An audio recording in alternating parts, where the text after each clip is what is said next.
যারা second timer, যে এখন অনেকে ভাবতেছো যে ভাইয়া সেকেন্ড টাইম দিব কিভাবে দিব না এটা বুঝতে পারতেছি না। আমি একটা একদম সিম্পল কথা বলি, তোমাদের সামনে 7 কলেজ আছে, এন্ড 7 কলেজ ইউনিভার্সিটি আন্ডারে পড়ে গেছে, নিজস্ব ইউনিভার্সিটি আন্ডারে পড়ে গেছে, ন্যাশনাল আছে, ঠিক আছে, প্রাইভেট আছে।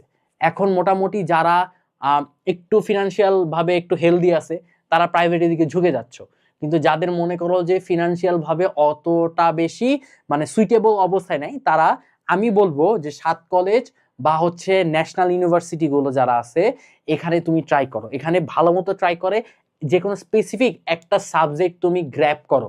তুমি যদি ভাবো যে হ্যাঁ আমার ফ্রেন্ড তো প্রাইভেটে পড়তেছে, ওর বাপের অনেক টাকা, আমার বাপের কেন টাকা নেই, না, তোমার বাপের টাকা নাই থাকতে পারে, এটা তোমার বাপের কোনো দোষ না। তোমাকে যে এতদিন ধরে তোমাকে একটা পজিশনে আনার জন্য সে হাড় ভাঙা খাটনি করছে, সেটা কি কম? সেটাকে রেসপেক্ট করো। বাপের টাকা নাই এটা কোনো রকম ফ্রাস্ট্রেশনের কোনো ইস্যু হইতে পারে না। ইস্যু হচ্ছে যে আমি ইন ফিউচারে কতটুকু ভালো জায়গায় যেতে পারতেছি।